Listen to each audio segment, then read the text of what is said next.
हंगामा 24 आपकी आवाज। नमस्कार, हंगामा 24 में आपका स्वागत है। मैं राजीव मिश्रा हमेशा की तरह आप लोगों के साथ कोरोना वायरस से संबंधित समाचार को साझा करता हूं और आज भी ऐसा ही होगा। लेकिन सबसे महत्वपूर्ण मुद्दे पर भी आज चर्चा होगी कि जो मजदूरों की जो पलायन है, आवागमन है, हाईवे के द्वारा पैदल साइकिल से तमाम लोग चल रहे हैं लापरवाहियों के साथ, भूखे प्यासे, और उसमें मौतें भी हो जा रही है। तो क्या इसमें केवल जिम्मेदार वो मजदूर वर्ग ही भी है या है उनके साथ जिम्मेदार वहाँ की सरकार और केंद्र सरकार भी? मुझे तो लगता है कि सरकार की भी जिम्मेदारी सही तरीके से निर्वाह नहीं हो सकी। कोरोना वायरस से तो लोगों की मृत्यु हो ही रही है, लेकिन इस जो मजदूरों का पलायन है उसमें भी कम से कम सैकड़ों लोगों की जान चली गई है। तो मैं मानता हूं कि निश्चित रूप से सरकार की भी लापरवाही है। सरकार को ठोस जिम्मेदारी लेनी चाहिए था, इस पर ठोस कोई विजन तैयार करना चाहिए था कि किस तरीके से हम यहाँ से लोगों को भेजें, या भेजने से अच्छा था कि उनको वहीं पे रखा जाता, उनको व्यवस्थित रखा जाता।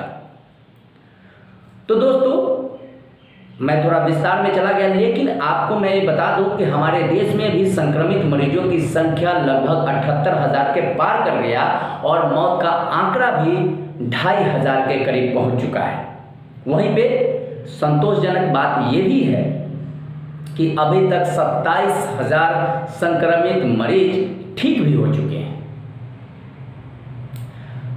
तो हम जो अभी बता रहे थे कि मजदूर पर सरकार किस तरीके से अपना विजन क्लियर नहीं कर पाई, कहीं ना कहीं कंफ्यूजन था, या जैसा भी था कि अभी आए दिन देख रहे हैं कि आज ही लगभग 16 मजदूरों की मौत हो गई अलग अलग। समस्तीपुर, बिहार के समस्तीपुर में 2 लोग, एक बस का ड्राइवर और मजदूर की मौत हो गई। वहीं पे मध्य प्रदेश में 8 लोगों की, जो मजदूर लौट रहे थे अपने घर के लिए, उनकी मौत हो गई।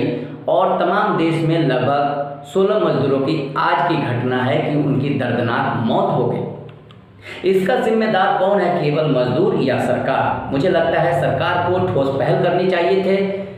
अगर हम भेज रहे हैं तो उनकी व्यवस्था अच्छी होनी चाहिए थी। रेल चला रहे हैं, उसमें कोई व्यवस्था सही नहीं है। कुछ लोग कह रहे हैं कि टिकट का पैसा लिया जा रहा है।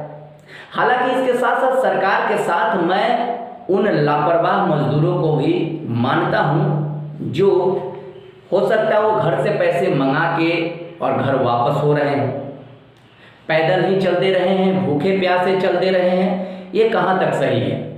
ये मजदूर भी जिम्मेदार है, लेकिन मैं बराबर बोल रहा हूं कि साथ साथ सरकार भी जिम्मेदार है। राज्य सरकार सही तरीके से जिम्मेदारी नहीं ले रही है।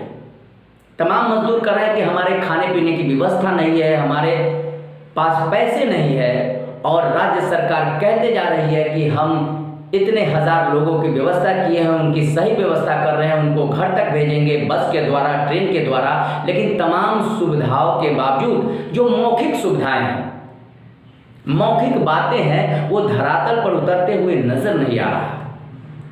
महाराष्ट्र सरकार की अलग लापरवाही हो रही है। महाराष्ट्र से सबसे ज़्यादा फोकस महाराष्ट्र पे है, क्योंकि वहाँ पर संक्रमित मरीजों की संख्या और मौत का तादाद भी बढ़ा है। वहाँ पर ज़्यादा से ज़्यादा महाराष्ट्र में ही बाहर से लोग, प्रवासी मजदूर काम करते हैं। समस्या ये भी हो गई कि आपने, यानी सरकार ने तमाम फैक्ट्रियों को शुरू करवा रही और मजदूरों को अपने घर वापस भेज दिया। ये तो द्वंद्व वाली बात हो गई। आप मजदूरों को घर भेज दे रहे हैं और फैक्ट्री को शुरू करवा दे रहे हैं। फैक्ट्री कैसे चलेगा? मजदूर बिना पैसे का घर वापस हो रहे हैं, उनके पास कुछ पैसा भी नहीं है। हालांकि सरकार ने 3100 करोड़ रुपए का फंड जारी किया है राज्य सरकार को, जिसमें से 1,000 करोड़ मजदूरों को रहने, खाने और उनके दवा दारू पे खर्च किया जाएगा। क्या यही पर्याप्त है? मुझे लगता है, आप भी सोचिएगा कि, और मेरा अपना व्यक्तिगत राय है कि मजदूरों को जो जहाँ थे तालमेल बैठा के उस राज्य सरकार से और उनको वहीं पे सुविधा दे दी जाती, शायद 1000 करोड़, 2000 करोड़ या 3000 करोड़ रुपया इसी फंड में, मजदूरों के फंड में अगर खर्चा कर दिया जाता, उनके रहने खाने और उनके स्वास्थ्य पर खर्चा कर दिया जाता, तो शायद आज इतनी त्राहिमाम की स्थिति नहीं होती।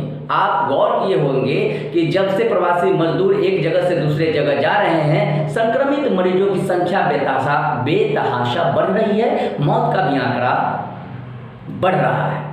बिहार में ही देख लीजिए, 4 मई के बाद लगभग 450 संक्रमित मरीज केवल जो बाहर से आए हैं मजदूर, उनके बाद का बढ़ा हुआ है। यही सिलसिला लगभग तमाम राज्यों में है। अब देश के कोई भी ऐसा जिला नहीं है जहां पे संक्रमित मरीजों की संख्या नहीं बढ़ रही। मुझे लगता है कि सरकार की लापरवाही और मजदूर की भी लापरवाही। कई मजदूरों को मैं ये देखा कि 5-5 हज़ार के साइकिल खरीद के अपने घर वापस आ रहे हैं। ट्रक से 4-4 हज़ार रुपये प्रति व्यक्ति देकर और घर वापस हो रहे हैं। अगर परिवार में 4 लोग हैं तो 16,000 रुपया दे के आ रहे हैं। क्या 16,000 रुपये में आप वहाँ नहीं रह सकते थे? 5,000 का साइकिल खरीद के इतनी जल्दीबाजी और इतनी लापरवाही क्यों? आप 5,000, 10,000, 15,000 खर्च करके आ रहे हैं। शायद आप वहाँ रहते तो अपने लिए भी सुरक्षित रहते, अपने परिवार के लिए भी सुरक्षित रहते और देश के लिए भी सुरक्षित रहते। लेकिन इसमें मजदूरों की लापरवाही है। लेकिन मुझे लगता है कि उससे कहीं ज़्यादा सरकार की भी लापरवाही है। सरकार जो है सही तरीके से सामंजस्य नहीं बैठा पाई और जिसका नतीजा आज संक्रमित मरीजों की संख्या बेतहाशा बढ़ रही है। आगे का कोई जो प्लान है, हालांकि 20 लाख करोड़ का फंड नरेंद्र मोदी ने जारी किया है, लेकिन देखते हैं कि धरातल पर किस तरीके से इसका सामंजस्य बैठता है, किस तरीके से लोग इसको आगे लेके चलते हैं और किस तरीके से मजदूर वर्ग, सामान्य काम करने वाले लोगों को फायदा मिलता है। तो दोस्तों, आपको अगर मेरी राय अच्छी लगी हो या जैसा भी लगा हो, आप हमें कमेंट बॉक्स में ज़रूर कमेंट करें और सूचना दें। जो भी हो, मैं आपको कोरोना वायरस से संबंधित सरकार की जो निर्णय है उसके साथ जो भी होगा मैं आपके साथ साझा करूंगा। तब तक के लिए बस इतना ही। आप हमें इजाज़त दीजिए। नमस्कार।